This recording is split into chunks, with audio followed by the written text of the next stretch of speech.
Historias, personajes y una charla entre amigos, eso es lo que viene a continuación. Esto es la entrevista con el barista. Hola, es un gusto y un honor presentar el día de hoy a alguien muy especial. Hoy inauguramos esta sección con alguien a quien nos ha dado mucho gusto entrevistar. Ella es una persona que además de ser barista, es tostadora, catadora e impulsora del café mexicano. Ha ganado reconocimiento y prestigio gracias a su gran labor dentro del mundo del café. Actualmente tiene un proyecto del que queremos hablar con ella. Démosle la bienvenida en el blog del barista a Frida Mendoza. Buenas tardes, ¿cómo estás? Eh, mm, Como ya lo dije en el principio, hoy tenemos aquí a una gran amiga, una persona que es una gran profesional del café, la verdad, a quien admiramos mucho y de quien aprendemos mucho. Eh, Va llegando al trabajo. Esta entrevista la estamos grabando un domingo y va llegando al trabajo, así que ahí se ve la calidad de profesional que es. Eh, y aparte nos está acompañando llegando al trabajo allá a Chiapas. Entonces está con nosotros Frida Mendoza de Terracofias, que es un proyecto hermano. Vamos a empezar hablando, pues sí, de su proyecto, pero también queremos hablar de ella, ¿no? Desde el inicio, quién es Frida, cómo llega al café y aterrizar en el proyecto, ¿no? Cómo nace el proyecto y luego qué está haciendo ese proyecto, ¿va? Entonces, bienvenida, siéntete con la libertad de hablar lo que tú quieras. Eh, Ah, ok. Tenemos editores ahí que le quitan los pedazos que no queremos que se escuchen. No, no es cierto. No, sin problema, ¿no? No tenemos una línea editorial, no te preocupes. Pero bueno, bienvenida, bienvenida. Está bien, muchas gracias, Ángel. Vamos a, vamos a empezar hablando de ti.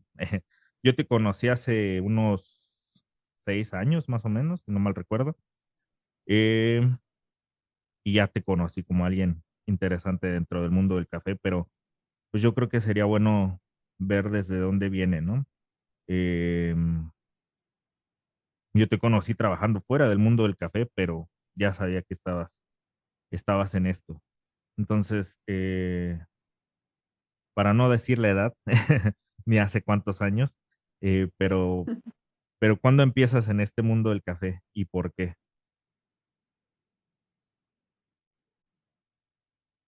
Ok. Bueno, Ángel, muchas gracias por la invitación. El espacio que has generado allá en Monterrey creo que es padrísimo para hablar de la cultura del café en México. Y pues nada, agradecerte el espacio y sobre todo el interés de compartir con más amantes, apasionados, interesados o curiosos del aromático, ¿no? Pues nada, yo inicié hace como 9 años, ya de forma más clara en el sentido del trabajo, como queriéndome meter a trabajar a la barra, Ujú. porque yo fui cliente de especialidad como por 3 años antes de decidir trabajar en una barra. Y digo que fui cliente porque yo ya era cliente de café desde los 14 años. De los 14 a los 18 yo tomaba café en Coyoacán, en la Roma, en la Condesa, en cualquier lugar que hubiera capuchinos. Y no había barras de especialidad más que Rococó como la única barra en ese momento reconocida en la Roma. Sin embargo, pues yo estudiaba, vivo allá en Ciudad de México, estudiaba y vivía en la delegación Coyoacán y pues mi lugar natural para estar las tardes luego de la secundaria o luego de la prepa era pues Plaza Coyoacán, ¿no? Coyoacán histórico, pues no un centro comercial, una plaza histórica. Ujú. Y ahí, pues nada, todos los cafés que había era digamos que era un antiguo barrio bohemio para ir a tomar café Coyoacán. Y de pronto se empezó a volver un barrio de bares. Pero eso sucedió años después. O sea, digamos que en la época en la que yo te cuento, lo más famoso siempre fue el Jarocho, el Parnaso, había como otras tres cafeterías interesantes ahí, de que había libros y café, ¿no? Y pues yo tomaba todo lo que hubiera así de, pues de café, me lo tomaba, me lo tomaba, me lo tomaba y todas las tardes así. Hasta que un día encontré esta barra de Avellaneda Mm, y me pareció diferente, pero no tan diferente, pues porque se seguía viendo como cualquier café de Coyoacán, unas mesitas, una barra normal, una cafetera X. Y lo único diferente que había en esa barra era una carta de cafés que te ponían las breves explicaciones de las cafeteras que te podían preparar con un 2 o 3 granos que tenían en ese momento. A ok. partir de ahí, yo digo que empecé a tomar café de especialidad, aunque no lo era, porque pues yo ni siquiera entendía lo que era un café de especialidad, y en ese caso el café me sabía más amargón, más agrio, más ácido, más todo, menos, o sea, no me terminaba de convencer, pero tampoco me afectaba, me gustaba ver el show de las cafeteras, ¿no? Y así empezó. Entonces, en realidad, a raíz de esa experiencia en Coyoacán, yo volví a todos mis tours de café por el centro, por la Roma, la Condesa, y justo empecé a ver que inició una tendencia de cafeterías que buscaban vender café de métodos. Y para entonces yo ya creo que yo ya llevaba 3 años de ser cliente asidua de Avellaneda, aparte de ser vecina en la colonia y vivir ahí a 2 cuadras, pues me quedaba en la inmediatez, ¿no? Y pues yo ya conocía otras tantas barras que eran disque de especialidad. Entonces así empecé. A raíz de eso, yo creo que por ahí del 2013, 2014, fue que decidí que ya podía entrar yo a saciar mi curiosidad del otro lado y no como consumidora. Porque ya mi curiosidad era demasiada en el sentido de que me vendían el café como que fuera algo extraordinario. Y yo con mi escepticismo de estudiante de artes dije, a ver si es cierto. Y si sí es cierto, quiero aprender para entender qué me están queriendo vender, porque me lo vendes con tanta cosa que no creo que sea cierto. Y pues ahí empezó mi trayectoria donde descubrí que para llegar a preparar café especial, tú tenías que volverte una persona congraciada de los dueños de los proyectos para que te empezaran a dejar tocar equipos, te dejaran siquiera voltearlos a ver a los ojos, pues porque ya se sentían en esa época como que los únicos que podían tocar un método, tocar un grano especial o tocar una calibración. Entonces, francamente, me decepcionó muchísimo. Me decepcionó tanto que me enojé porque dije, yo no quería esto, yo quería entrar a aprender, no a que me generaran tanta discriminación, tanta dificultad, tanta resistencia. Cuando uno tiene ganas, deseos, energía, pones todo tu tiempo disponible para el servicio de la gente, el servicio de la barra, al servicio del negocio, y pues los dueños se ponen en ese plan, ¿no? Y dices, ¿sabes qué? Muy bien, pero me voy a tomar mis cursos, voy a ir a aprender y voy a ver dónde puedo desarrollarme, porque por trabajo como tal, pues chambas hay de muchos tipos que te pagan 200 pesos o 250 pesos el día y Claro, te tratan mejor, ¿no? Y para aprender, dije, pues yo me metí para aprender, pero si no me están enseñando, pues entonces, ¿qué caso tiene? claro. Sin embargo, entendí que para entrar al gremio tenía que aguantarme en una barra, sin importar cómo. Y de todas maneras no entras al gremio. Entonces descubrí que lo que tenía que hacer era seguirme preparando, seguir formándome en el camino y seguir buscando guías que en este caso son maestros del medio del café, que no necesariamente son los reconocidos de las barras, de la gente que muchos consideran que son los padres de la especialidad en México. Claro. Y ya, así me relajé. O sea, así empezó mi camino, Ángel, relajándome y aceptando que el aprendizaje de lo que a mí me gustaba probablemente no iba a suceder como lo había imaginado en la congracia de ciertas personas que, pues yo esperaba que me tomaran en cuenta y me impulsaran en mi formación desde barista, ¿no? Y pues Ya. no pasó. Entonces me quedó la libertad de elegir cómo, con quién, cuándo, a qué hora y por qué ahí, sin importar pues nada, o sea, porque ya no había una limitación, ¿no? Entonces, bueno, hasta ahí llegó ese punto de cómo inició la entrada al gremio, que sigue siendo algo muy complejo de decir, pero por ahí empecé a tocar la puerta al mundo del café mexicano. Pues yo creo que muchos compartimos, o muchos baristas que ya tenemos mucho tiempo, yo creo que compartimos un poco esta parte. Yo me recuerdo, por ejemplo, cuando yo entré al mundo del café, yo no entré a la especialidad directo, yo entré a una cafetería comercial. Y aún así, o sea, comparto el sentimiento porque si bien sí nos daban cierta capacitación, o sea, yo no terminé la capacitación por temas, ya sabes, de urgencia, de que ya se ocupa la gente en sitio. Y digo, es una historia que por ahí he contado de repente a quien me conoce, de que de verdad, o sea, a mí me enseñaron cómo hacer un espresso, ¿no? Yo no sabía nada, te lo juro que yo no sabía hacer nada. Eso fue cuando yo tenía 20 años, ¿no?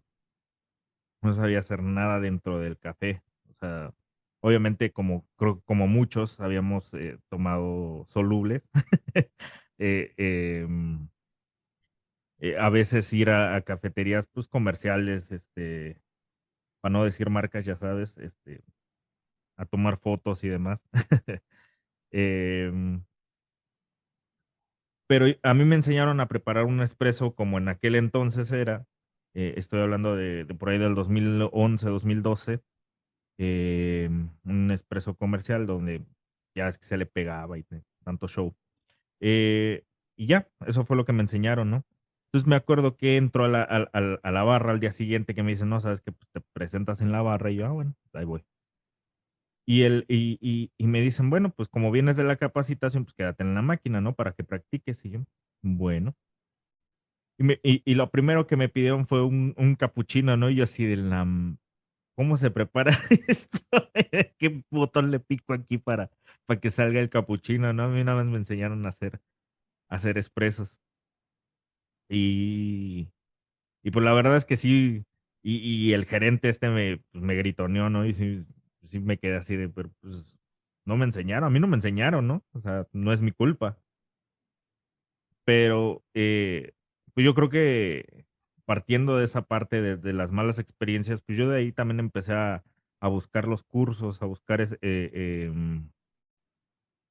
pues aprender, ¿no? O sea, yo creo que algo muy importante es justamente no quedarte con la mala experiencia, sino que mejor tomar eso como un impulsor hacia aprender, ¿no?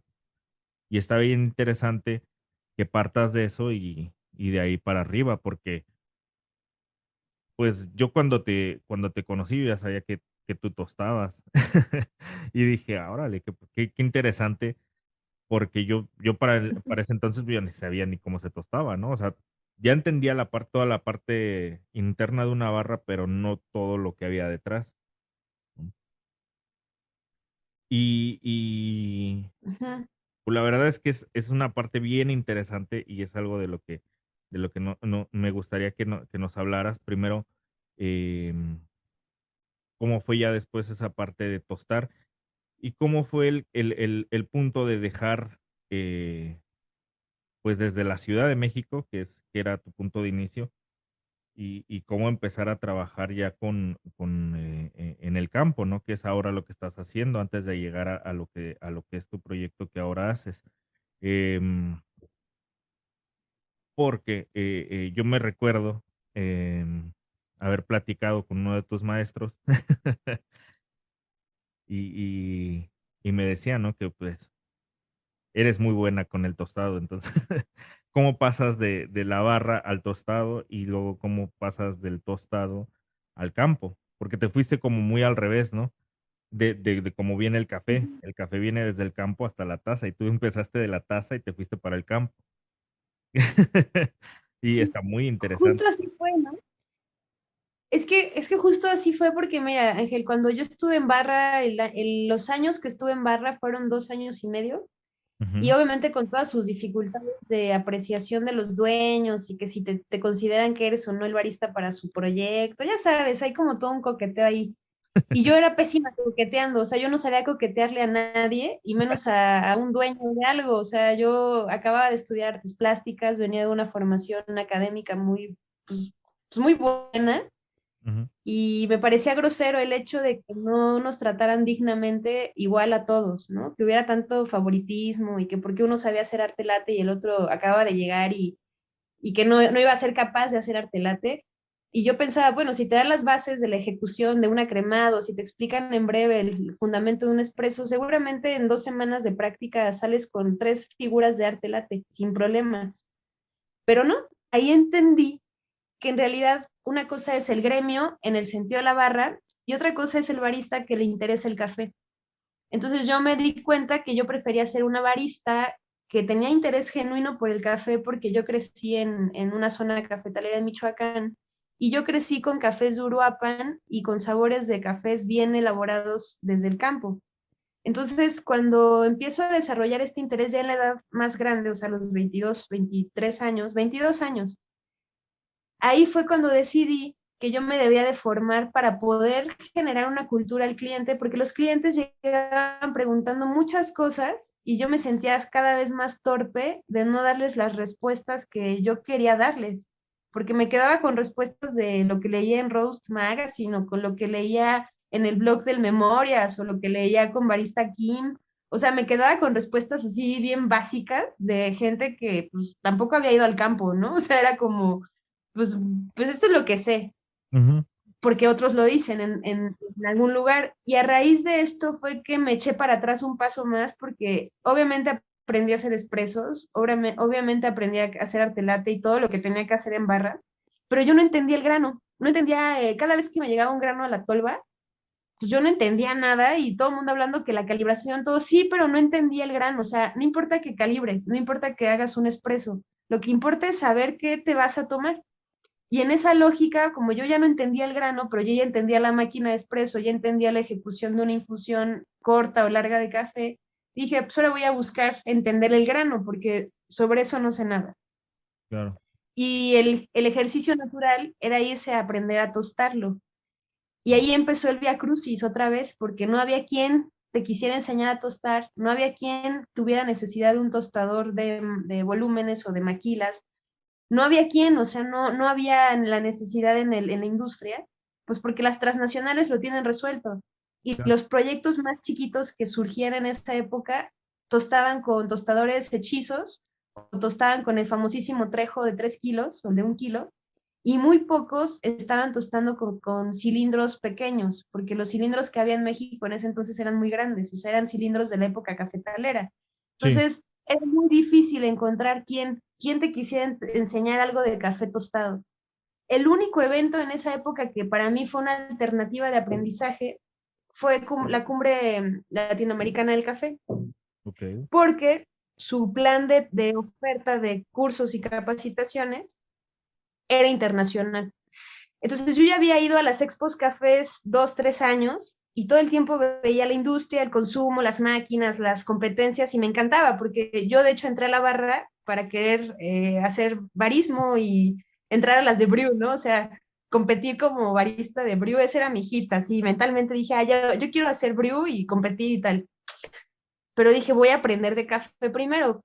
Pues me tardé años en entender el grano y entonces por ende he tardado años en llegar a las competencias, pero lo que sí pasó es que en la cumbre, la primera vez que fui, descubrí que ese era mi mundo. O sea, nada que ver con Expo Café en el sentido de las aportaciones de los ponentes y exponentes en esos años, porque a mí me tocó conocer gente de Costa Rica, de Panamá, de Colombia, de Venezuela, conocí gente de Honduras, conocí gente de Brasil, o sea, conocí cantidad de gente de todo el mundo que venían a esta cumbre a platicar, a informar, a capacitar, a promover, a enseñarte sus orígenes, a hablarte de sus buenas prácticas, o sea, gente muy humilde que trajeron de otras latitudes para que a los mexicanos nos dieran algo que no nos estaban dando en México, que era cultura cafetalera. Ahí fue donde yo me quedé sintiendo que esa era mi plataforma de desarrollo y en ese primer año me propuse volverme gente de café, o sea, yo fui a buscar trabajo para ver dónde me contrataban para aprender a tostar. Y para poder pedir ese trabajo en algún lugar, dije, pues me voy a meter a un taller de tostado. Antes que ir a pedir chamba, voy a buscar un taller y la cumbre los daba. O sea, la cumbre era el único evento que te traía cursos de tostado, ¿no? Ok. Entonces tomé cursos con Serrasí, estuve compartiendo grupo con Pablo Contreras en ese entonces. En la cumbre andaban en los pasillos Enrique López, productores de México, estaban los primeros catadores que había en México, andaban por esos lugares. Entonces yo dije, yo quiero ser de esta industria, me quiero dedicar a esto y quiero aprender de los mejores del país y de los mejores de Latinoamérica. Y desde entonces fue que me puse a buscar chamba y busqué chamba en esa cumbre. Dejé datos aquí, dejé datos allá. O sea, yo quería aprender lo que fuera. Y ahí empezó mi carrera hacia el tostado. O sea, logré una oportunidad de una vacante que, que me la advirtieron que iba a estar difícil, que iba a ser cosa complicada, que no me lo recomendaban, pero que si quería saber de café y aprender de café y vivir el café en su máxima expresión, pues que le entrara esa chamba, ¿no? Y pues ya, esa chamba me duró 2 años, gracias a Dios aprendí mucho del tostado, del café, de los procesos, aprendí a tostar volúmenes, a tostar toneladas, horas vuelo le llaman, ¿no? A hacer bitácoras, a generar curvas, todo de manera analógica, Claro. pero no era algo que yo supiera que tenía otro nivel, o sea, en México todavía no existían los programas de control de tostado. Apenas se oía del artisán y el cropster no existía en ese entonces, ¿no? Sí, no, y el Cropster Entonces, tiene que como del 18, ¿no? Más o menos para acá. sí, digamos que lo primero que hubo fue artisán y su versión más sencilla, ¿no? La de artisán. Ok. Y con eso los geeks del medio ya empezaban a tunear tostadores porque había gente de programación que hacían cosas con Arduino. Ujú. Yo ya desde ese momento yo ya entendía lo que era una curva de tostado y nada más había que digitalizarla para saber que en tiempo real lo que estabas viendo en el tostador y en la parte sensorial. Pero bueno, así fue, o sea, digamos que lo que me ha generado interés en el camino es una gran parte de que no te quieren enseñar, de que no hay un nivel que te quieran promover como gente de café, a menos que pagues cursos y certificaciones, que en esa época, de por sí es caro ahorita, imagínate en esa época los trabajos que yo tenía y lo que alcanzaba a ganar de la barra o del tostador, estaba a años luz de lograr pagarme una certificación de barista siquiera. O sea, ni Sí. siquiera pensaba en el Q-Grader. O sea, en el Q-Grader yo lo veía así como la cosa más imposible de pagar y de conseguir. Pero yo decía, bueno, si quiero una certificación de barista, skills o algo, ¿no? Cuando termino de trabajar en el tostado esos años, me di cuenta que las certificaciones estaban en otro lugar y que mi formación y mi desarrollo profesional ya traían una línea bien clarita que no tenía que ver con las instituciones como tal, sino con ir más adentro y tocar las cosas y con tanta teoría que sí había en Colombia y en Costa Rica y en Honduras, todo, pues yo ya traía muchas lecturas, yo había leído todo lo que hubiera podido leer de café, pero me faltaba constatarlo en la realidad.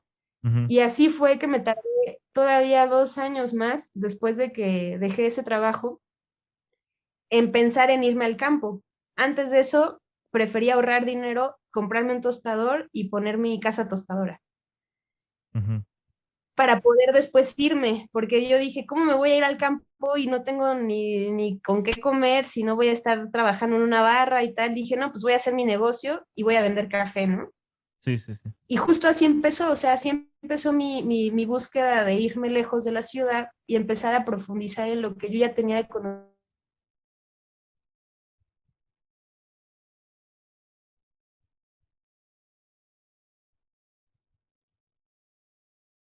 Dije, en cuanto pueda, yo me lanzo al origen, pero no lo tenía claro, o sea, solo sabía que me iba a ir, pero no en qué año, ¿no? Ujú. Y así pasó, Ángel, o sea, hubo un día en que yo ya estaba esperando el momento de moverme al campo, pero no se daban las cosas, no había las condiciones, yo no sabía si sí, si no, era lo mejor, pero yo estaba esperando la oportunidad de irme al campo. Eso sí lo tenía clarísimo. ¿Y cómo escoges Oaxaca? ¿O te llegó la oportunidad allá? Pues todo me llevó a terminar ahorita en Oaxaca, gracias a Dios. En realidad yo acepté un proceso de reclutamiento de una empresa colombiana en el 2017-18 Ok. y el reclutamiento tardó como 4 meses porque habían iniciado apenas un año de operaciones como con una persona o dos en México esta empresa. Y cuando me toca a mí hacer los exámenes para el equipo ya de trabajo, para entrar a campo y hacer los primeros, por lo menos 3 contenedores que se buscaban exportar ese año, pues nos buscaron a gente que tuviéramos todas las habilidades para entrar a campo y desarrollar calidad una vez que tuviéramos el café en nuestras manos. Ujú. Y pues yo tenía todo claro de cuando el café me llegaba a las manos, en verde o en pergamino. O sea, yo tenía una idea de que el café me llegaba en pergamino y sabía lo que tenía que hacer para llevarlo hasta la taza. Ok, Lo que yo no sabía era lo que pasaba entre el productor, su cafetal y el comprador de café. O sea, todo eso yo lo desconocía. Y ahí es donde me empecé a enterar de la circunstancia real de la economía del café y de las condiciones de producción y de las características de procesamiento. Nada que ver con los libros en el sentido estricto de lo que la teoría y la investigación colombiana arrojaba de lo que debía ser un cafetal, pues porque en México en realidad los cafetales no son del tipo colombiano. La geografía no es para nada la geografía del estilo de la, pues, sí, la parte de las montañas y los ríos que maneja Colombia no es nada lo que maneja México. claro. Y las regiones de México son muy distintas, muy contrastadas, la dificultad para llegar ahí es muy, muy grande. Entonces, la empresa esta que nos contrató, hubo un momento en que se pusieron las manos en los ojos, así como de cómo le vamos a hacer, porque nos volteaban a ver a nosotros, a los que habían contratado mexicanos, y nos volteaban a ver con cara de, por favor, denme soluciones porque yo ya tengo que vender café y no encuentro cómo entrar al campo mexicano y consolidar las existencias para un proyecto que yo sé que tengo que vender como empresa colombiana. Uy, Entonces nos volteaban a ver a los que habían contratado de México para buscar soluciones. Y las soluciones fueron desarrollar a pleno vuelo de proyecto las estrategias para consolidar lotes que no sabían cómo fregados iban a lograr obtener del campo mexicano. Entonces fue un tema de gestión política, gestión social, generar más juntas de negociación, romper un poco con el esquema de esta empresa en su manera de abordar el negocio de café fuera de Colombia. Y evidentemente, pues yo me di cuenta que estaban en pañales en México. ujú, Entonces no significa lo mismo hablar de la caficultura colombiana como la caficultura mexicana, porque no están en el mismo punto en ningún sentido.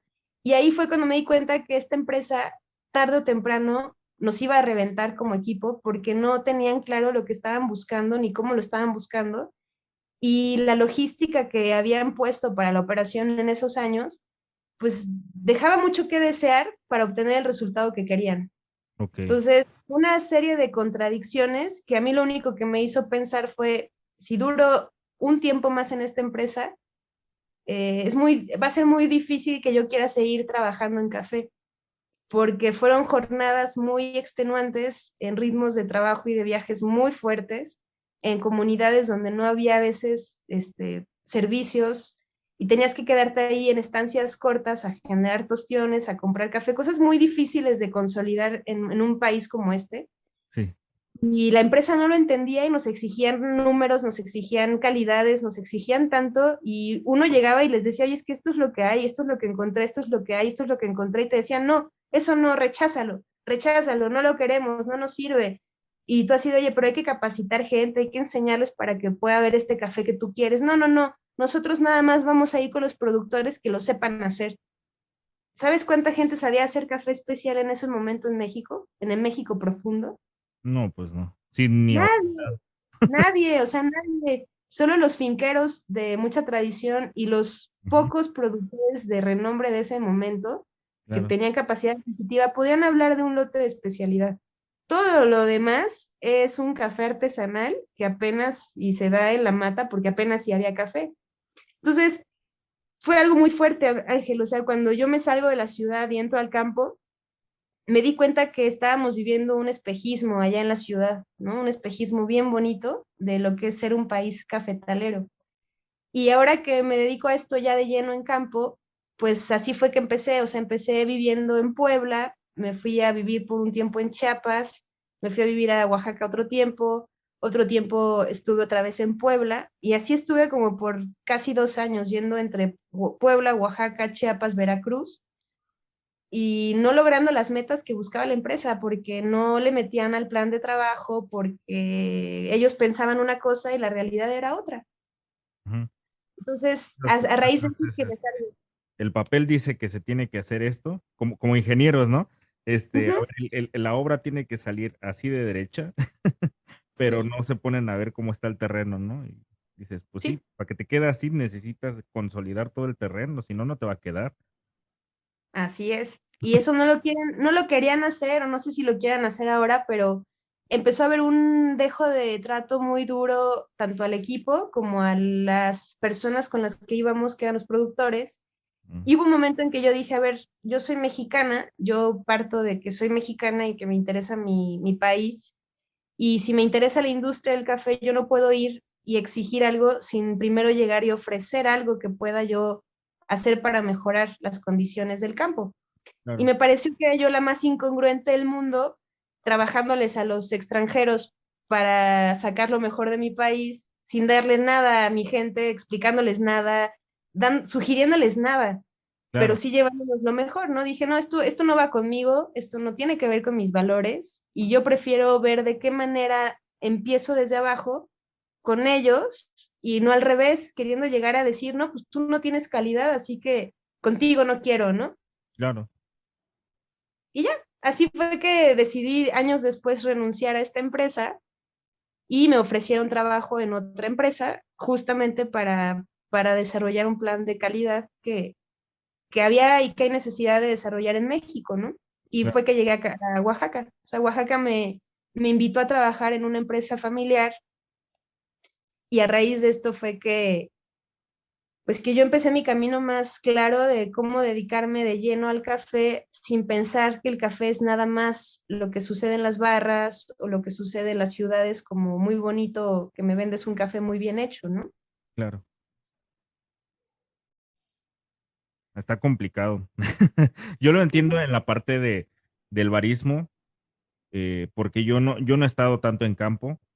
Me ha tocado ir a dos, tres cafetales en Veracruz, en Oaxaca, pero poquito, o sea, a Chiapas, pero literalmente casi casi a la entrada del cafetal y ya, ¿no? Nada más para ver la planta. O sea, no, nunca me he metido Ujú. bien a ver todos estos problemas que de seguro tú ya has visto muchísimos. Pero lo entiendo en la parte del barismo porque, eh, sobre todo los baristas de Ciudad de México, y yo sé que me van a decir que no, pero así somos, y la gente de la Ciudad de México así somos, eh, como que creemos que eso es México.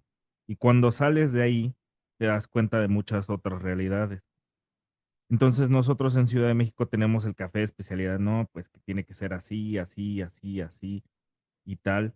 Y para eso se necesita este equipo, este equipo, este equipo, este equipo. Y llegas a otros estados donde pues apenas están con los jarabes, ¿no? O sea, con las cafeterías de segunda ola o empezando la transición a tercera ola y tú llegas acá con tu, con tu, pues no sé, eh, con tu papel de estrella, por decirle de alguna manera, de querer que las cosas se hagan de una manera. Y a lo mejor es entendible porque pues ya sabes de calidad, pero pues no es la manera de llegar, ¿no? No es la manera de ni de llegar ni de pedir esa calidad, ¿no? Ni de pedir, Sí, eh, ¿cómo decirte? Que la industria avance con base en exigencias, si tú no estás tampoco dispuesto a dar nada, porque también si llegas tú con esa actitud y sin querer compartir lo que tú traes, o sea, lo que tú sabes, pues también está complicado. pues sí, entonces justo en ese punto donde me di cuenta que en realidad lo que nos faltaba y nos seguiría faltando es desarrollar planes de trabajo y metodologías que dispongan al productor una vía más accesible hacia mercados distintos, mejores precios, condiciones de pago otras, Ujú, donde entiendo que puedes llegar con una empresa muy padre que funciona muy bien en otro país con características de igualdad social o de justicia social en ese país, pero coincide que la realidad económica y el concepto de justicia social en otro país no es la misma. Entonces, los países latinoamericanos o centroamericanos vivimos el concepto de economía muy distinto y vivimos el concepto de industria muy distinto. Entonces, siendo esas las bases de la realidad, dices, oye, no puedes comparar la operación de Colombia con la operación de Guatemala con la operación de México. Y no puedes confundir la forma de trabajar Chiapas que es la misma forma de trabajar Veracruz, no es cierto. O sea, Veracruz es muy distinto de Oaxaca, es muy distinto de Puebla, es muy distinto de Chiapas. Y tú pudieras pensar que porque todos siembran café, todos los productores y productoras van a ser iguales. Y no es cierto, o sea, en México el valor identitario, los grupos indígenas, la herencia comunitaria o comunera, la parte de los usos y costumbres, el tema de los territorios, o sea, todo lo que tiene que ver con lo que es nuestra idiosincrasia, Ujú. permea las nociones del café, de la economía, de la justicia, de la cultura. Entonces, no puedes llegar a una misma negociación con productores de Chiapas que con productores de Oaxaca, que con productores de Puebla, que con productores de Veracruz. No puedes, porque su pasado caficultor y su estructura social es distinta. Ujú. Entonces no puedes abordar las mismas maneras porque tú quieras café rico. Y ahí fue donde a mí me cayó el 20 y dije, claro, o sea, estamos en pañales, pero estamos peor aún si le queremos entregar este concepto de café de calidad a una empresa extranjera que ni siquiera se ha puesto a pensar qué país es en el que está entrando, a qué cultura es a la que se está enfrentando, porque somos un país multicultural, pluricultural, diversísimo, muy extenso, tenemos mucho territorio y no puedes comparar un país con otro, francamente. No, no, no, no, no. Y la realidad, y es que, digo, ahora que hice unos episodios sobre historia del café, la realidad es que dentro de lo que es Latinoamérica, somos de los últimos países a los que llegó el café.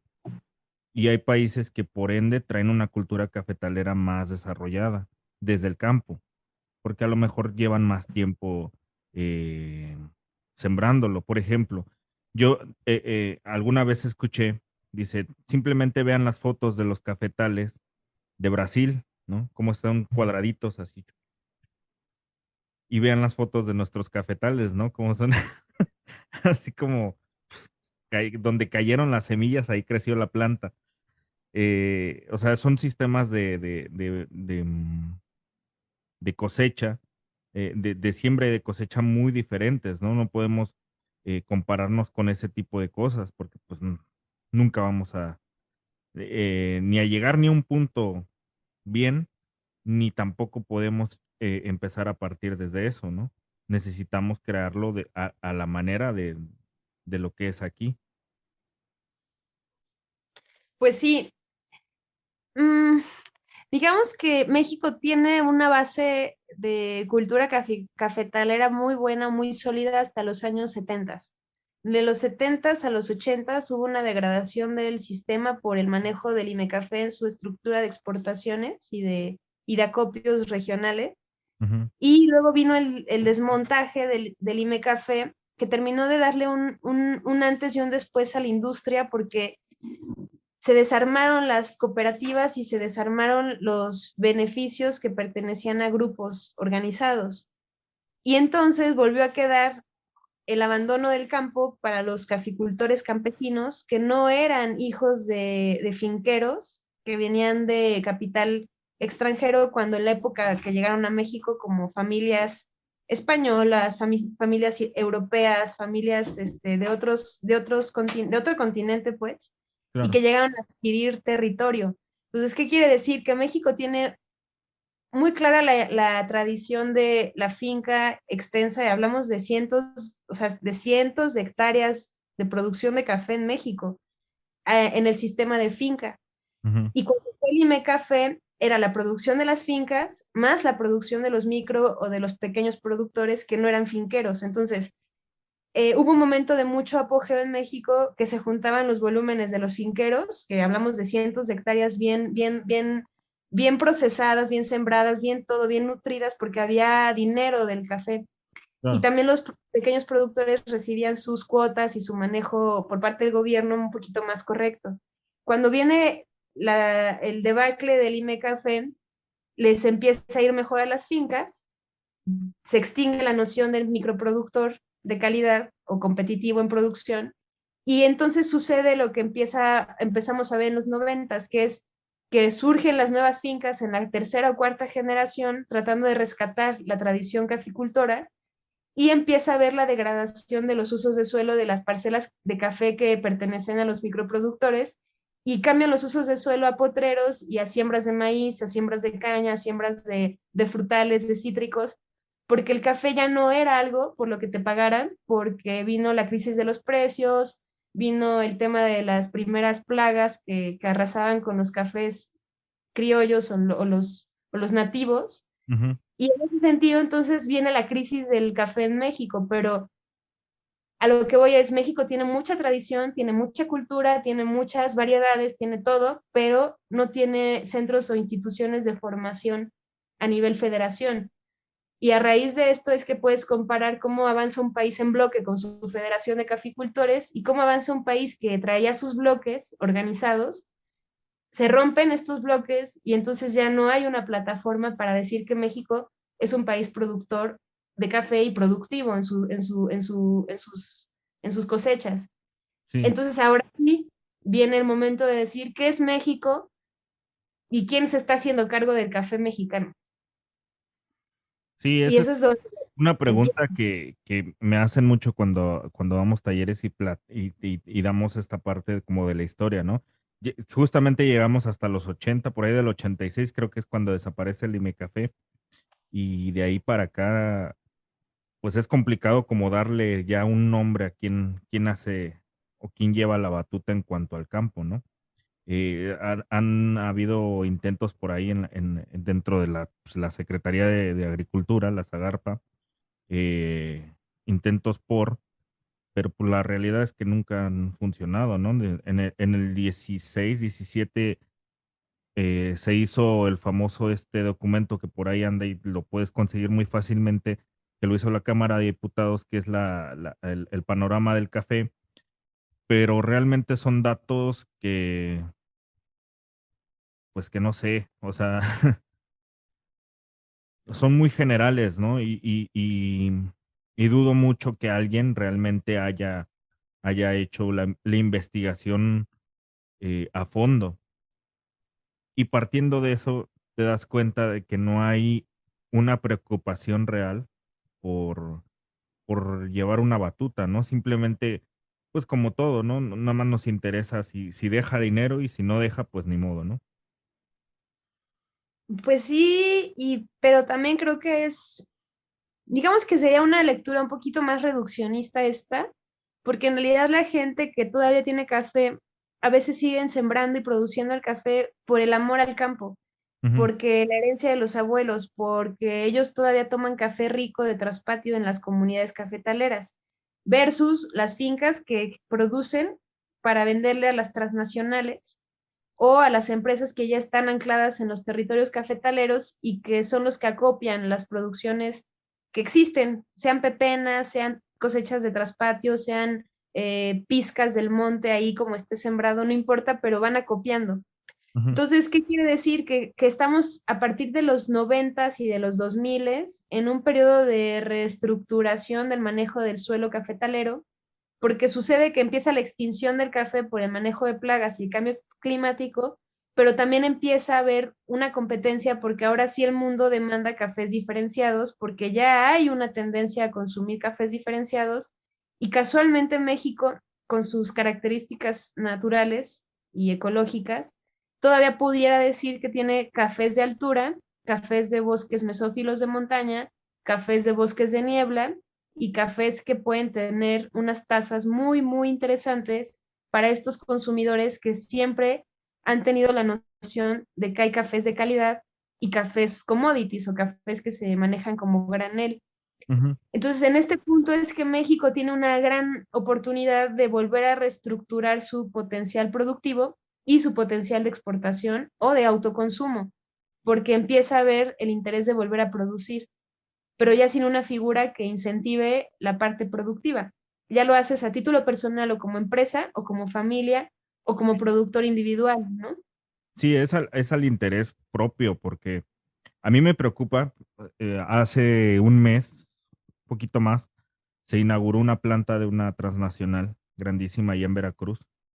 Y el discurso federal, para no decir nombre, porque luego este, empiezan los fanáticos, el discurso federal era no, de que este es el camino para el campo cafetalero mexicano, que no sé qué. Y a mí la verdad me dio mucha tristeza y me dio mucha preocupación porque dije, ¿en serio esa es la política del campo hoy en día en cuanto al café, ¿no? En cuanto a los demás productos agrícolas, pues yo creo que cada industria tiene su propia problemática, pero pues en cuanto al café, pues está complicado que esa sea eh, la política, porque yo creo que justamente lo que hablábamos antes de empezar a grabar, eh, necesitamos más unión, ¿no?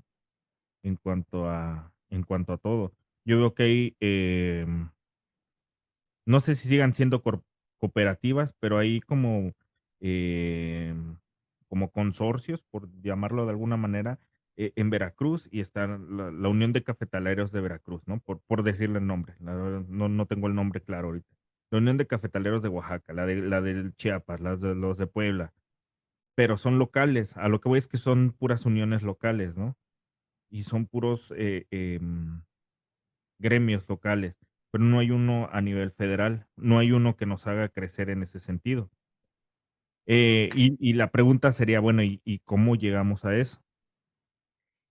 Mm, bueno, digamos que existe en México la estructura que sucedió al IMECAFE, que fue la MECAFE, Ujú, y digamos que la MECAFE cumple con lo mínimo necesario para decir que hay una regulación de lo que es la producción de café a nivel nacional, pues porque tienes un producto que se da en más de 15 estados, pues tienes que tener un órgano que por lo menos mida y trate de cuantificar cuánto produce esos estados en ese producto. ujú, Eh, Sin embargo, no es una institución que termine de llegar con los fondos suficientes a enriquecer la base de productores que tienen registrada en el padrón. Entonces, todo esto, digamos que es un esfuerzo por vincular al gobierno federal con los microproductores y los grandes productores, pero nada más es con un afán de cuantificar y regular una parte de los impuestos que conlleva este manejo del sector primario, ujú. pero no necesariamente para buscar un crecimiento en el desarrollo de la productividad hacia fines comerciales que le den un mejor sustento a los productores porque los precios mejoraron, porque la calidad se soporta en su trabajo.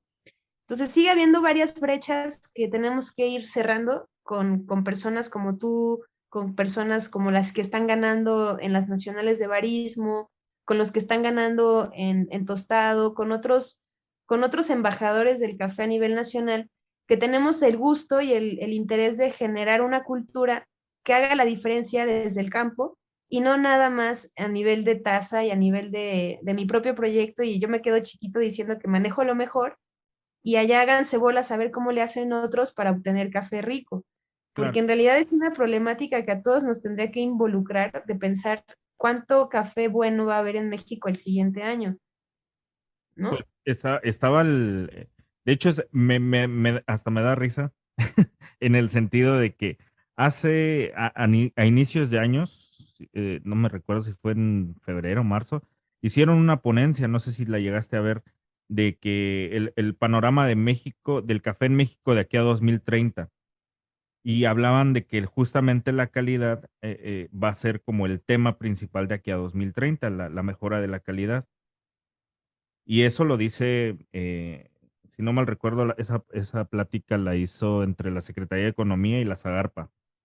Eh, pero, te digo, hace un mes, o hace un poquito más de un mes, ves este discurso donde te dicen que el punto de las transnacionales y meterle eh, dinero y iniciativa privada, pero iniciativa privada extranjera, pues es como el camino en el campo, pues está como que, pues cuál de las dos, ¿no?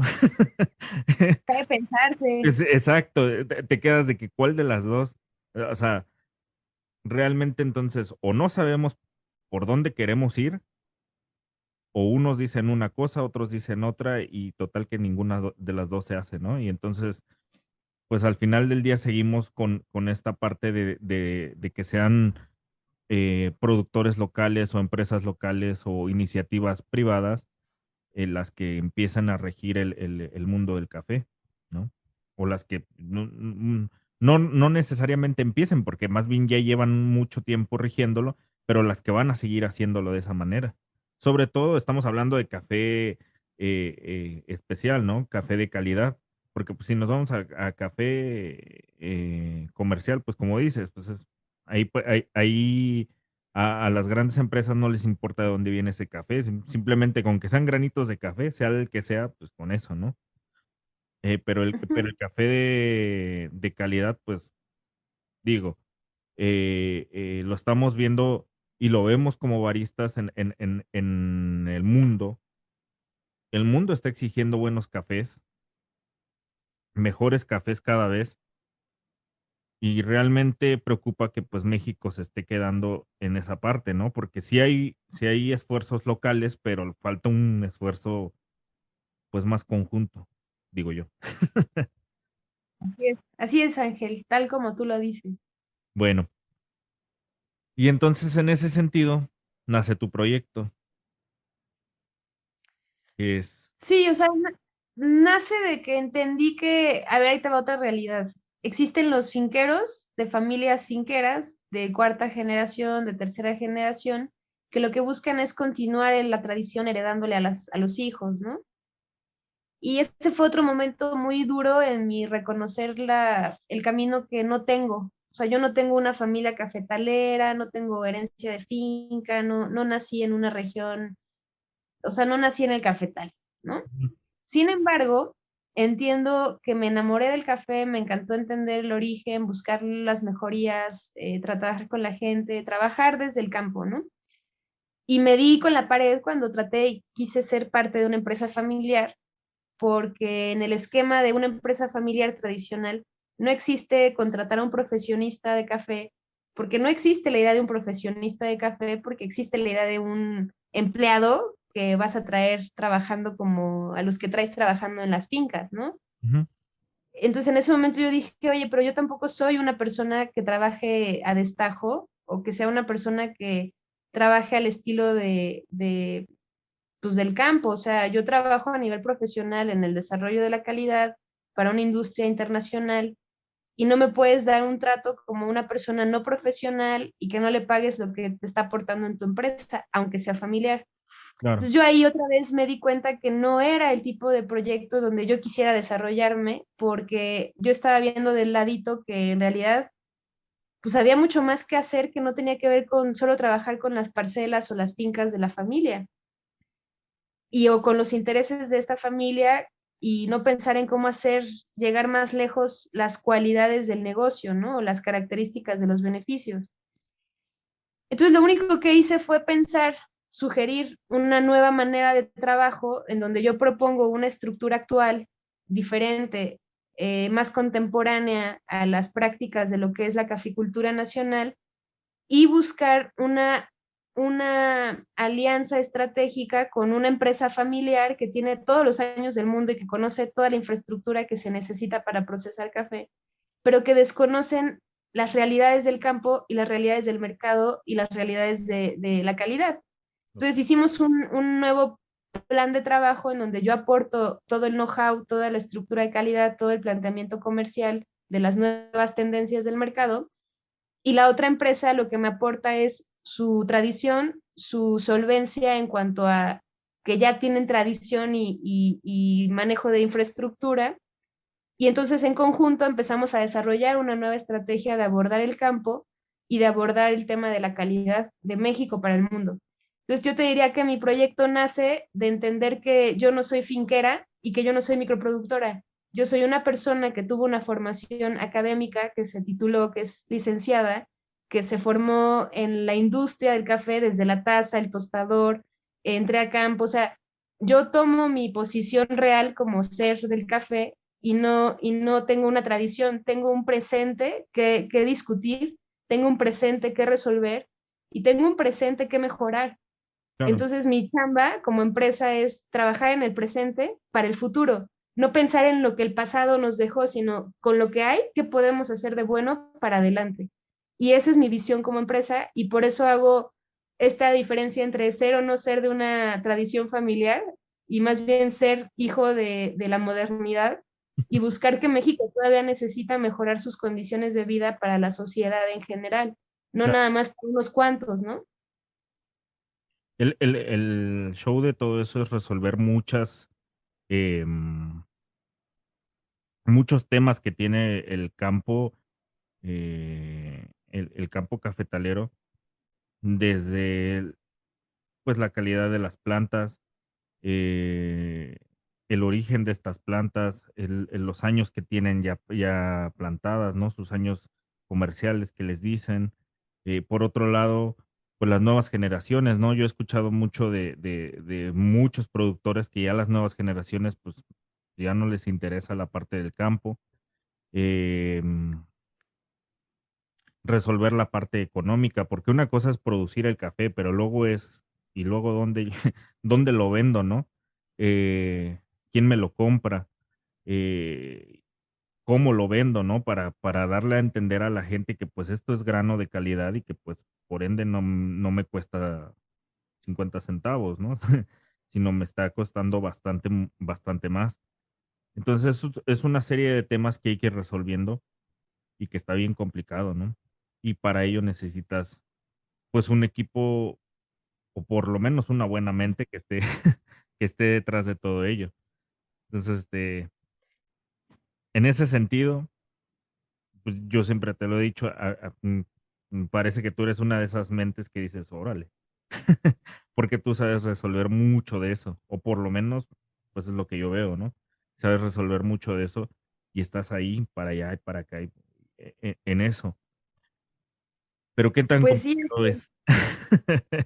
mira, es muy bonito, pero es como cada vez más responsabilidad, porque una vez que entras a una comunidad a trabajar calidad, es que entras a asesorar, a capacitar, a vincular, a monitorear, a reconocer sus necesidades y también las carencias con las que existen. Entonces, entrar a cada región es como absorber una serie de circunstancias que son parte de las problemáticas del país y como empresa, yo no puedo decir, ay, qué jodido está el país. Yo tengo que poder llegar y decir, miren, el país está en estas condiciones, vamos a hacer ciertos ajustes en el manejo de la producción que permitan que a ustedes les vaya mejor y que no tengan que pensar en cambiar el uso de suelo o en migrar para que dejen de producir café, o siquiera pensar en que sus hijos no van a ver más café, sino que algunos de ellos empiecen otra vez a querer volver al campo porque están viendo que hay un beneficio y hay un reconocimiento actual de lo que es su comunidad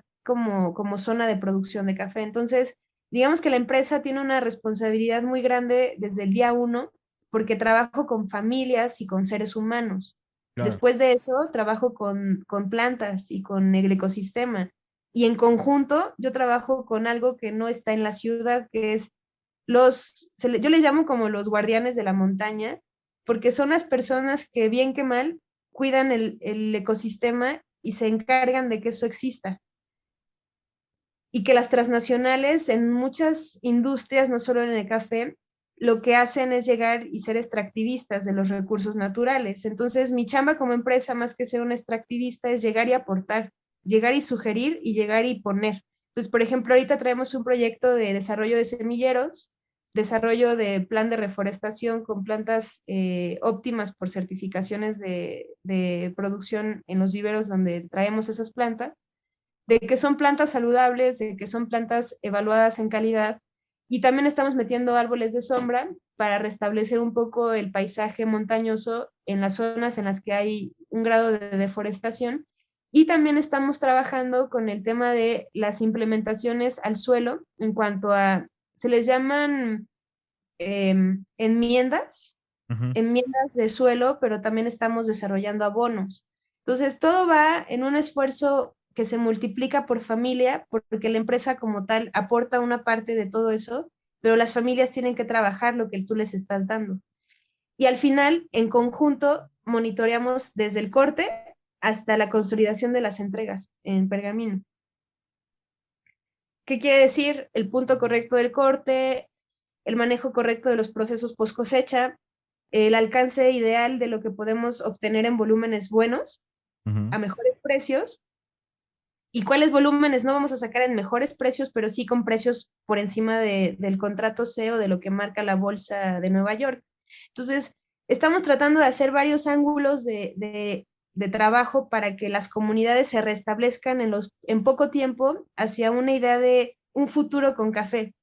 Porque de otra manera, en realidad, la gente ya hace 10 años, hace 15 años, dice es que ya no hay futuro con café y sus hijos ya migraron. O sea, muchos de los que tendrían que estar produciendo café ahorita en este año, hace 10 años ya no están en su comunidad porque migraron.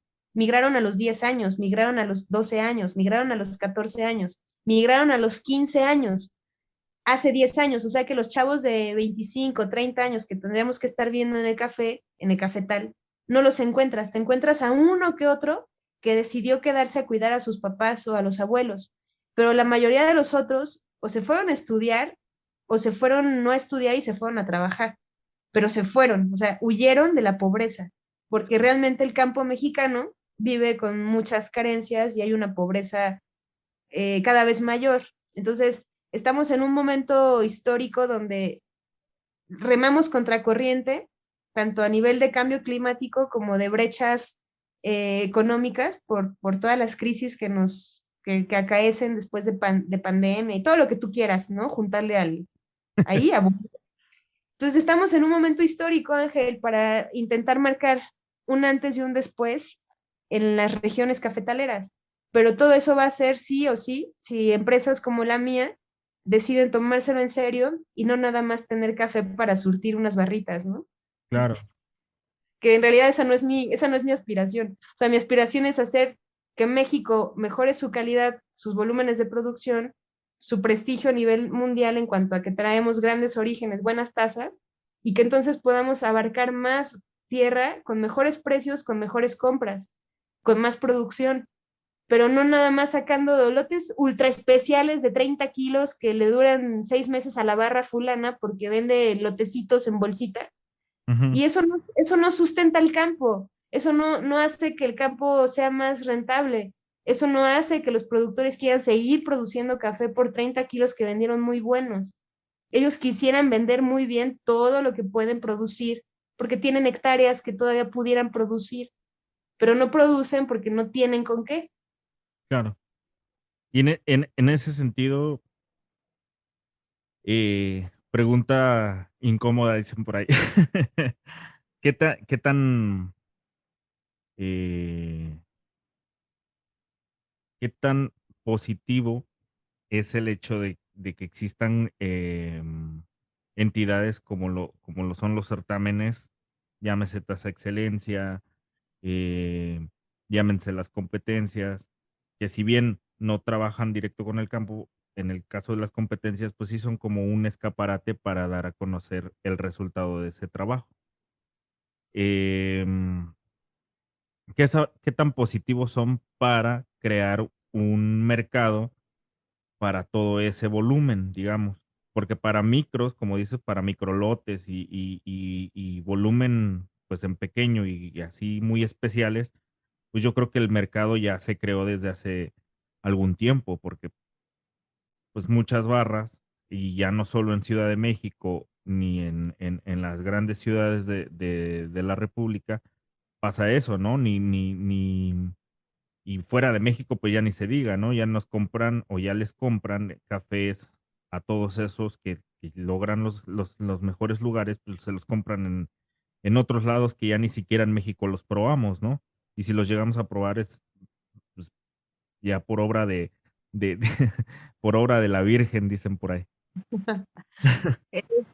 Mira, Ángel, yo creo que todo eso que hay es muy bueno que exista porque genera interés en el público general. O sea, es como cuando uno trabaja en gobierno, que diseñas, por ejemplo, a mí me tocó trabajar en cultura Ujú, y es cultura para todos y es entrada general a público general.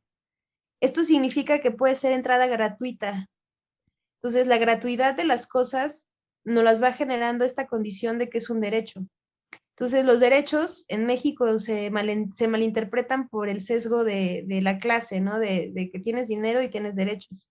sí. Entonces, mira, todos los certámenes que hablan de la excelencia, ya sea en la ejecución de la taza o en la ejecución del tostado o en la ejecución de un lote de alta especialidad, son muy buenos porque hacen notar que existe calidad y que existe potencial.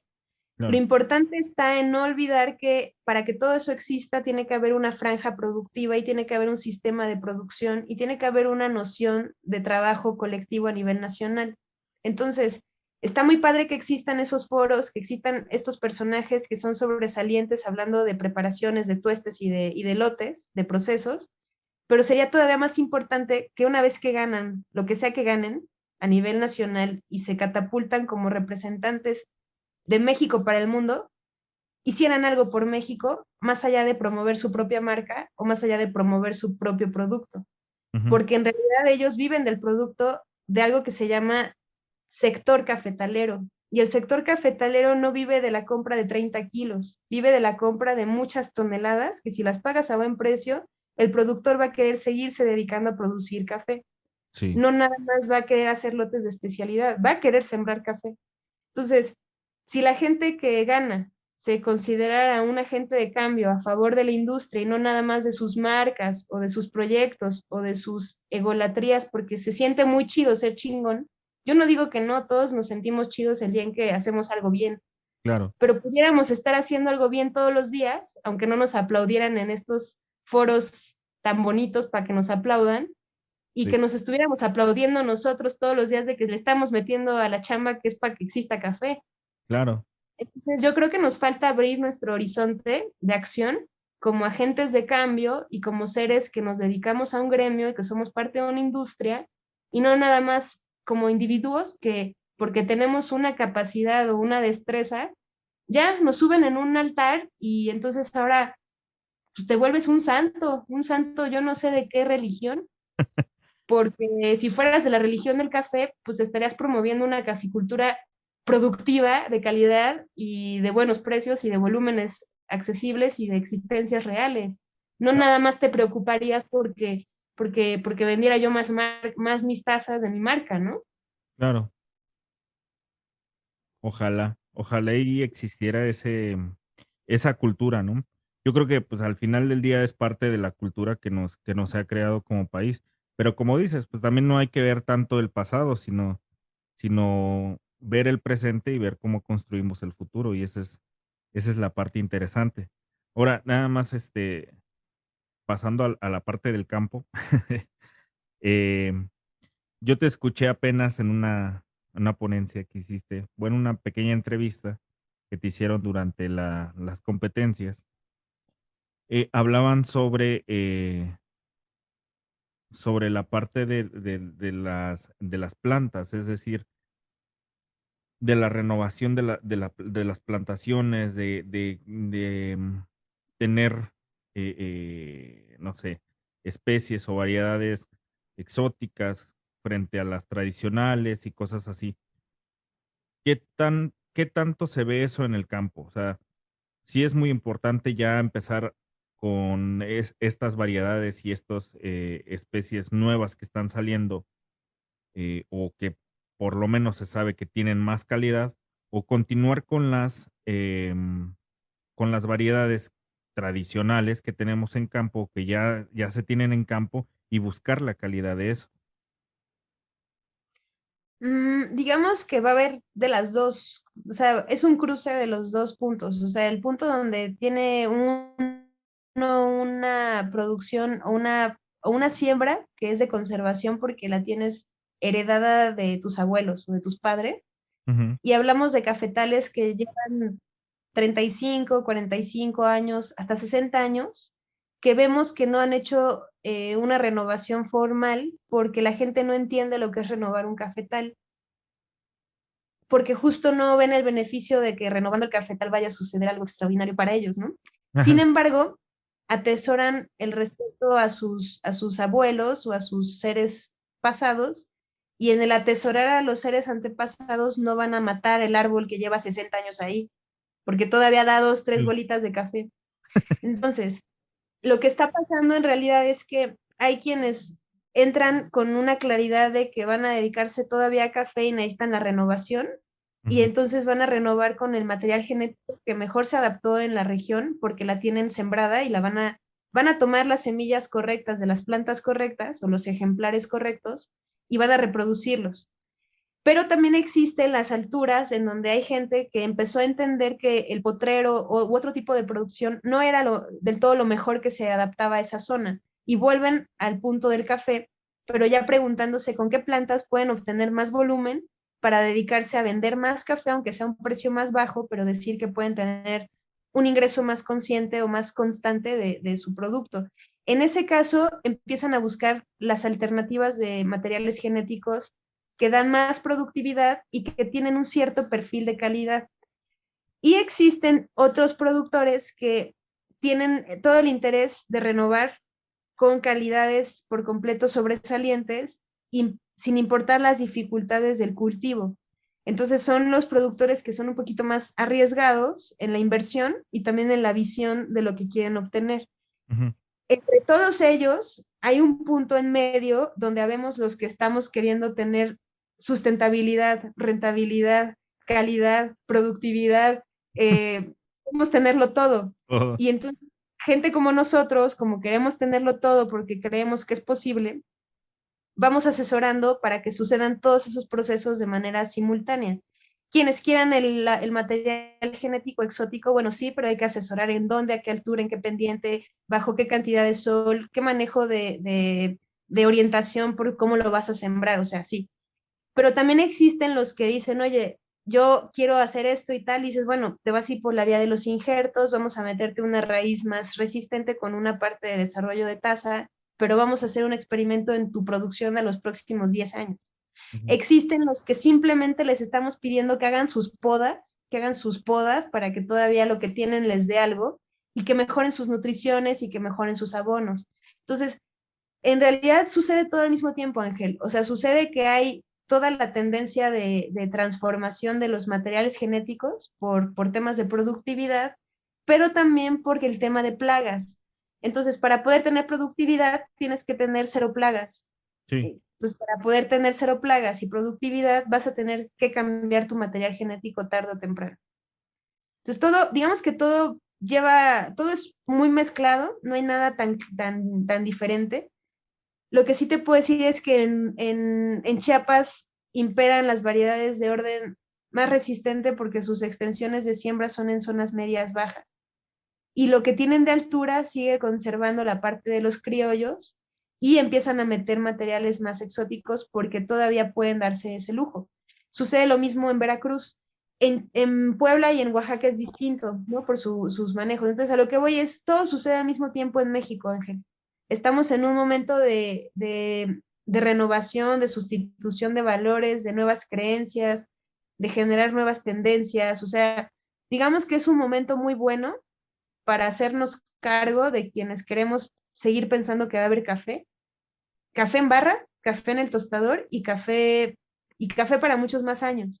Entonces, todos los que tenemos interés en la caficultura porque dependemos de ella en alguno de los esquemas que tengamos, ujú. necesitaríamos entender mejor de dónde viene el grano, quién lo produce y cómo es posible que exista café y no nada más que quedarnos esperando un café rico, más o menos barato, con buenas tazas y que me llegue a tiempo a mi casa o a mi barra. O sea, necesitamos involucrarnos mucho más con las realidades del país productor en el que vivimos. Claro. Y además de tu proyecto, ¿qué otros proyectos ves que traigan esa línea? Pues en realidad conozco muy poquitos proyectos que tengan una línea como la que estamos tratando de plantear nosotros en esta alianza que te comparto, que seríamos Terra Cofeas México y Galguera Gómez, Ujú. quienes queremos desarrollar toda esta nueva perspectiva y visión de calidad, de renovación y de competitividad a nivel global y a nivel nacional. Hay otras marcas que lo hacen, pero lo hacen de manera más elitista, como si fuera más exclusivo, como si fuera para unos cuantos, como si solo unos cuantos tuvieran el toque de miras para reconocer ahí la calidad. Entonces, yo creo que no se trata de eso. O sea, yo te diría que ahorita Terra Cofeas México y Galguera Gómez se está volcando en una inversión muy grande, haciendo un equipo de trabajo multidisciplinario para tener un proyecto que haga una transformación de la industria y no nada más del sector, que es mi cafetal o mi finca. O sea, queremos renovar la visión del sector productivo en café desde nuestro ejemplo de trabajo. Y el ejemplo de trabajo es que trabajamos en cada uno de los eslabones de la cadena, por lo menos hasta el punto de llegar al verde envasado en Grain Pro.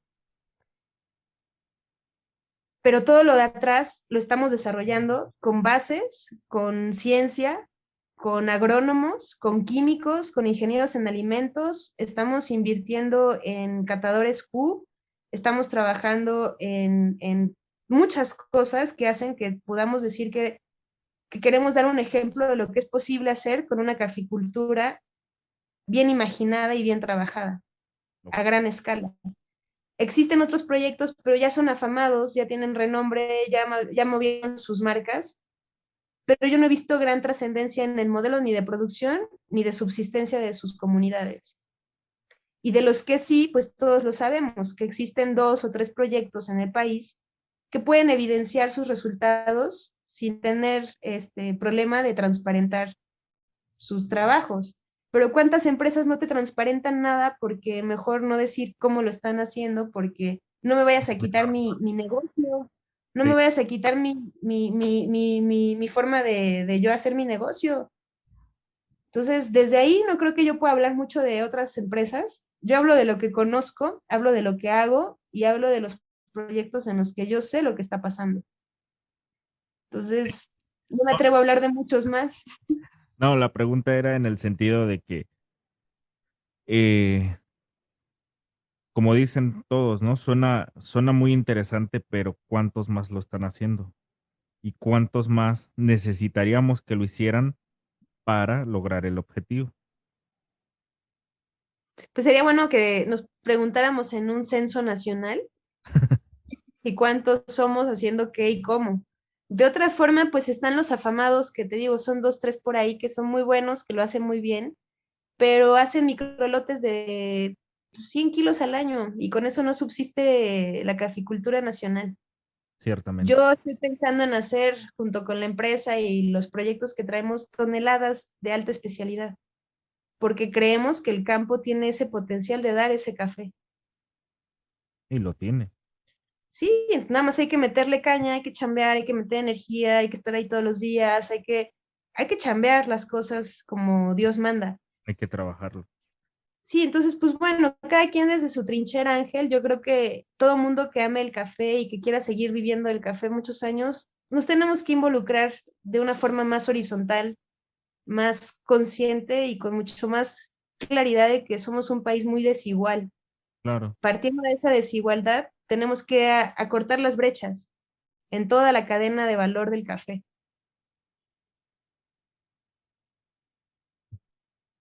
De hecho. Este, algo que yo escuché hace poco y que me hizo mucho ruido es, bueno, a veces escuchamos mucho el qué y el cómo, pero, pero es difícil ver el resultado. Entonces, en ese sentido, mi pregunta es, ¿dónde podemos ver ese resultado? En el caso de tu proyecto, porque de algunos Bueno, otros, pues, más o menos sabemos dónde verlos. Pero ¿dónde podemos encontrar o ir viendo ya el resultado de eso y pues por ende darle voz? pues mira, afortunadamente el resultado de los proyectos de los que te platico los podemos conocer en países consumidores de primer mundo, que son quienes están queriendo reconocer los esfuerzos de países productores con los precios y los volúmenes a compra. Ujú, A nivel nacional hay 2 o 3 empresas que están haciendo ese mismo esfuerzo que hacen en países consumidores de primer nivel, porque se consideran empresas de primer nivel para el país. Y ellos toman un esfuerzo extra de su capital y compran nuestros cafés con ese valor agregado. Sin embargo, y te voy a ser muy honesta, nuestros precios y nuestros cafés no son para nada lo que están siendo ahorita las marcas más reconocidas a nivel nacional por sus perfiles, ujú. porque ya traen una trayectoria que los hace sonar. Nosotros a lo mejor no traemos todo ese ruido histórico de que lo vengamos haciendo hace 10 años, pero de los últimos 3 años que venimos trabajando, Ya estamos abriendo mercados diferenciados en Estados Unidos, en Inglaterra, en Japón, en Taiwán, en Europa. Estamos trabajando potencialmente con Australia. O sea, estamos dejando huella en los países que quieren dejar huella con la calidad que compran en sus propias barras. A mí me encantaría que en México más personas tuvieran el gusto y las ganas de voltear a ver lo que los mexicanos hacemos, que no solo son dos productores o tres que lo hacen muy bien. Habemos empresas que trabajamos con cientos de productores para que cientos de productores puedan mejorar el resultado de su calidad y que yo pueda decir que estoy exportando toneladas de calidad y no nada más 3, 4, 5 sacos que vale la pena exportar porque están chingones. No, o sea, México puede exportar mucho café de muy buena calidad y si México decidiera comprarlo, se quedaría en México, Claro, pero al mexicano le gusta comprar 2, 3 kilos muy buenos y todo lo demás yo no sé exactamente por qué o cómo, cuál es la base para decidir la compra.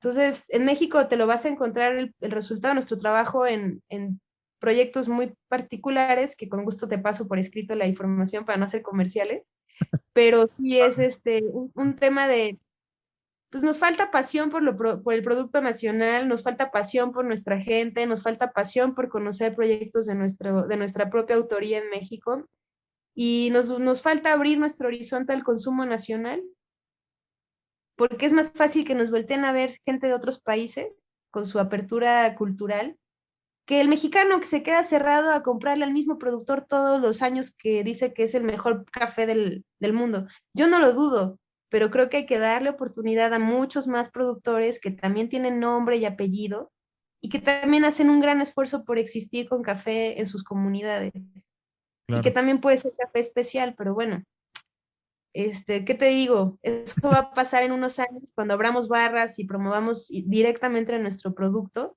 De otra forma, a mí me toca hacer un convencimiento muy directo con empresas que quieren tener calidad sin importar el nombre del productor. Obviamente nosotros tenemos nombres y nos importan los nombres de los productores, pero así como tenemos a uno, tenemos a 100 más. Así como tenemos a una, tenemos a unas cientos de más mujeres. O sea, no nos quedamos nada más con uno al que idolatramos, o sea, idolatramos a todos los productores con los que trabajamos. Y están dando tasas de 85, de 86, están dando tasas de 84 puntos, o sea, gente que sencilla, pues, gente que con lo que le dices, con lo que entienden y con lo que hacen, mejoran muchísimo su resultado. Entonces, mi chamba es promover a estas comunidades y donde mejor las promuevo es fuera de México. Sí. Pues hace falta mucho marketing, dirían los expertos. No Eh, sé qué haga falta. no, no, yo creo que hace falta, o yo lo veo de esa manera, yo veo que hace falta más foros donde justamente se promuevan a todos, no nada más a algunos, como dices, no nada más por llevar un nombre o llevar una marca, sino pues que le den voz a todos y que todos hablen y que quien, yo siempre he creído que de todos podemos aprender, ¿no? Los que lo hacen bien y los que no lo hacen tan bien. Ya algo nos enseñarán. Pero yo creo que en foros donde tengan la oportunidad de presentarse proyectos así u otro tipo, pues yo creo que la industria podría voltear a ver pues aquellos que sí realmente están haciendo ese ruido o aquellos que sí realmente están haciendo las cosas bien, ¿no? Entonces yo siento que si bien ya hay algunos pues más menos importantes, ya hablamos aquí de dos, tres, las competencias, la cumbre, em, los certámenes y creo que hasta ahí, pues esos son los foros más grandes a nivel nacional, ¿no? Y nos hacen falta más foros en ese sentido. Eh, te quería preguntar, ahorita que estabas hablando de los precios, ¿qué tanto te ha afectado o les ha afectado esa parte de los precios? Porque acá de este lado, pues se ha visto mucho el tema de que pues casi se dobló el precio del grano. pues no sé cómo decir ahí porque creo que sí hay un aspecto donde ya quien compra el verde para uso propio y transformarlo en sus equipos y ponerlo a la venta en su anaquel, pues tienen que ver sus utilidades proporcionales, me imagino que a la inversión que tienen y al costo operativo de sus proyectos, ¿no? Entonces, yo te diría que no subió tantísimo el café como producto terminado, sino que subió más bien como producto en origen. ¿Esto qué quiere decir? Que yo puedo comprar muy caro en campo, pero a la venta no puedo salir tan cara, porque mi tábula de tope es la bolsa, el mercado de bolsa. Entonces, lo que sucedió es que hubo un momento en que se dispararon los precios de compra, pero se ajustaron los precios de venta. O se desplomaron los precios de venta porque no sucede, no es igual el mes en el que se dispara el precio cuando vas a la compra porque vienen las influencias del mercado brasileño a dar un cierto índice que hace que entonces todo el mundo diga, bueno, no va a haber café, no va a haber café, viene la especulación y se suben los precios de las regiones que sí tienen café. Sí, Entonces viene la otra noticia donde dicen, no, es que sí, sí, Brasil sí trae un poquito de café, perdón, no era, no se quedaron sin café, como dijimos hace 2 meses, sí tienen café. Entonces la bolsa lo que hace es que baja el precio de eso que tú ya compraste arriba, porque como dieron noticias para asustarnos, pues todo el mundo le subió el precio, ¿no? sí. Y ahora dan noticias para decir, no, tranquilo, sí va a haber, entonces ahora todos bajan los precios. Entonces ahí lo único que te puedo decir es, nos costó más caro, estuvo más peleado, fue muy difícil conseguirlo y luego prepararlo para poder venderlo a un buen precio de salida, considerando que lo compraste a un precio bueno en la compra, o sea, en origen. Y si además le agregas que nosotros no compramos con referencia en la bolsa, siempre estamos por lo menos 25, 30, 40 pesos arriba de la bolsa por kilo, entonces tú dime a qué mercado me voy a dirigir. No, pues a los que tienen mucho dinero. No, me voy a dirigir a los que entendieron que no podían cambiar de buenas a primeras sus proveedores, que ellos van a entender el ligero ajuste de precio que yo les hago porque yo absorbí parte de los costos que me incrementaron este año en la especulación, pero a mis clientes yo les voy a hacer un ajuste correcto, proporcional a lo que es toda la operación ya con todos sus costos variables. Y entonces el cliente va a entender, porque es mi cliente de varios años, de que yo le estoy dando un precio real, no un precio inflado, no se lo estoy encareciendo, no le estoy dando un precio por las nubes. Yo te diría que en realidad entonces hay quienes estuvieron inflando el precio porque se dieron el lujo de decir, oye, está más caro, me costó más. Ya vemos quienes decimos, oye, sabes que yo no lo subí tanto porque lo que le tuve que subir fue proporcional y aunque mis márgenes fueron menos, yo no te lo voy a encarecer porque de todas maneras yo te voy a seguir vendiendo café porque me interesa que sigas siendo mi cliente y no te voy a sacar los ojos este año porque tengo la oportunidad de vender caro. En realidad no, o sea, solo se ajustaron los precios en lo que hubo de la proporción cuando fueron las noticias que generaron esta especulación. De todas maneras, nosotros ya compramos fuera de bolsa, ya compramos caro, ya compramos con diferenciales. Lo Ujú. único que nos toca es seguir considerando que la calidad soporta nuestros precios de salida, pero nosotros no dimos precios así descabellados. O sea, yo te diría que por mucho le subí por kilo 15 pesos, 20 pesos al café, Órale. máximo. Yo no sé allá cómo lo estén manejando y todos lados cómo lo hayan hecho porque ese ya es el otro negocio de los que revenden. Claro. Yo encontré casos donde subieron, por ejemplo, el kilo estaba en 180, de repente lo tenían en 350, eh, 400, y dije, ¡hala! ¿Qué pasó? No, hijo. Sí, Yo todavía tengo cafés de 85 puntos en 175, 180 pesos normal. Cafés de 86 puntos en 95, en 195, 200 pesos. No, pues, Y te diría que son cafés competitivos, bien claro. consolidados, bien preparados, con controles de humedad, con controles, con muchas cosas que pues, tú pagas el precio y no es caro. ¿Sabes qué es Y el la otra que productor me he encontrado? recibió un buen precio. Sí, claro, perdón. Cuando te quieren vender calidades que no son calidades.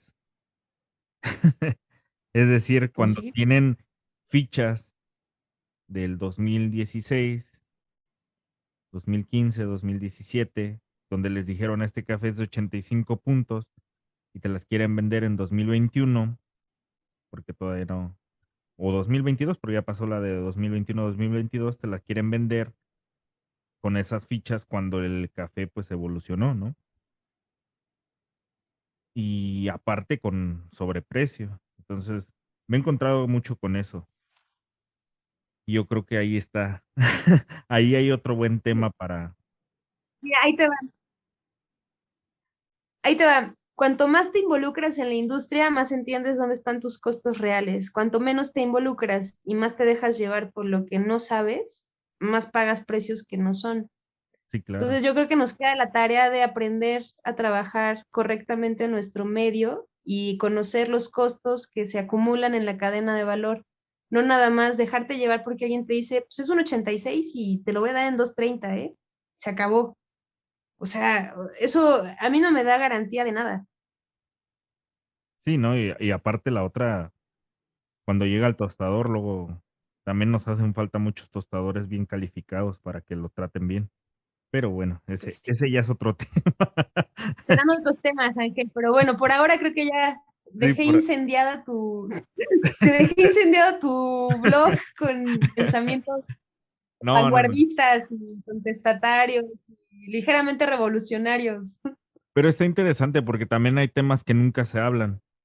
Y yo también cuando platico con gente del lado de la barra, también yo les digo muchas cosas que, que pues si bien hacen ruido y a algunos no les parece tanto, eh, pues son temas que se deben de hablar, ¿no? O sea, la parte, por ejemplo, de las estrellas, pues, yo conozco muchos, ¿no? Que también se nos subieron a un tabique y pues ya, valió, ¿no?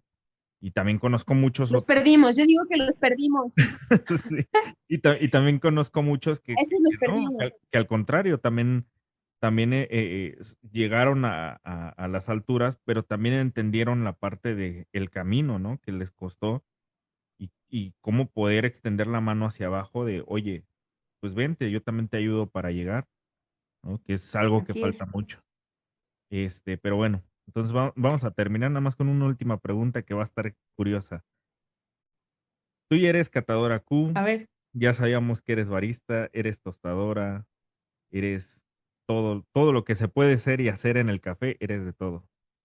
Entonces la pregunta que te podrían hacer en cualquier lugar, porque me la hacen a mí, yo, mira que yo no soy nada de todo eso, es, ¿tú qué tomas? ¿Cuál es tu café favorito? me encantan los filtrados, amo los filtrados como principio de sabor, o sea, el cuerpo, la forma en la que se expresa el filtrado me fascina. Ujú, Me gustan mucho los expresos.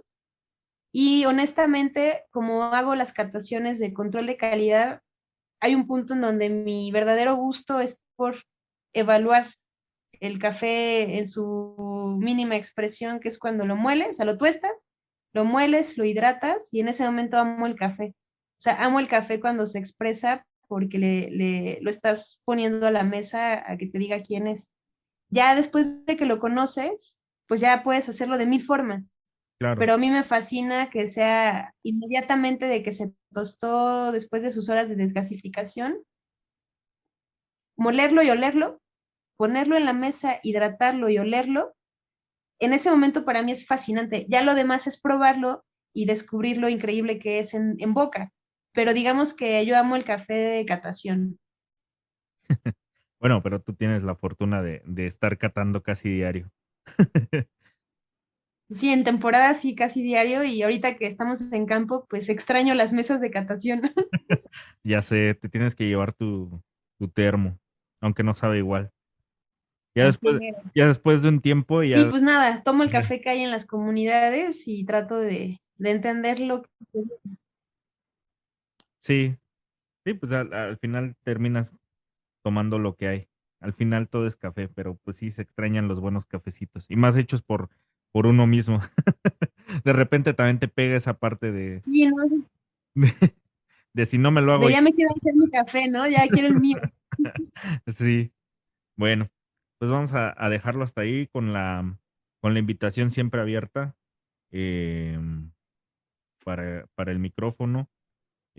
Por ahí tenemos programado ya un episodio donde vamos a hablar ya de un tema muy en específico, pero viene ya mucho, en un mes creo que viene, según Sí, la planeación, si no sí, mal ya la estaremos recuerdo. hablando con un guión más particular. Esta plática te la agradezco mucho, que a veces hay cosas que decir sin tanto guión Sí, para que se digan las cosas que uno no tenía pensado decir, ¿no?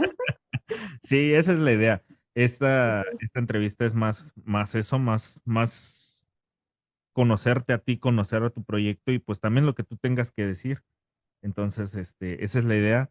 Y los otros episodios, pues ya son más serios, ¿no? Más la parte educativa, que es a lo que aspiro con el proyecto, ¿no? La parte educativa. Pero también surgió esta sección porque justamente lo que te decía, hay muchas voces que necesitan ser escuchadas y muchas voces que piden el espacio, ¿no? Para ser escuchadas. Entonces, yo te agradezco que estemos abriendo la sección contigo, porque pues como lo dije y lo vuelvo a decir y siempre lo voy a repetir, eres una persona a la que admiro mucho, ahí ya le pegué esto. A la que admiro mucho, a la que em, le tengo mucho respeto y de la que siempre aprendo mucho. Y te agradezco, una, la amistad, dos, el trabajo conjunto que hemos tenido por ya un tiempo y pues el futuro, ¿no? Que no sabemos nunca qué nos depara, pero pues esperemos que haya un buen futuro. Entonces pues ya te dejo para Así que va a ser, te Ángel. te despidas, lo que nos quieras decir. Yo te agradezco y pues nada, agradecerte la amistad también, el espacio de construir un nuevo foro de conocimientos y de intercambios, que es el blog del barista. Y nada, que eres mi coach y eres la persona con la que me he entendido muy bien cómo se puede trabajar un bloque de equipo y de proyectos en el tiempo. O sea, yo creo que contigo yo ya soy un equipo de trabajo y tú sabes que eres parte de la tripulación de este lado. Gracias. Entonces, nada más es cuestión de irnos reconociendo cada vez más y para mí tú eres parte del proyecto que traemos desde hace años. No tiene que ver con que es una marca, o sea, eres parte del proyecto con tu marca, con mi marca, con la marca de otras personas. Vamos en un mismo barquito que somos gente que queremos seguir creciendo la industria, ¿no? Claro, claro, claro. Pues Gracias. vamos a hacer esa voz que te hace falta. Esperemos. Vale, Bueno, pues muchas gracias. Ahí nos despedimos. Yo aquí le voy a cortar y se va a finalizar esto. Si quieres, ya seguimos por mensaje para que ya descanses listo. de la pantalla. Cuídate mucho, Ángel. Un Cuídate abrazo. mucho. Nos vemos. Bye.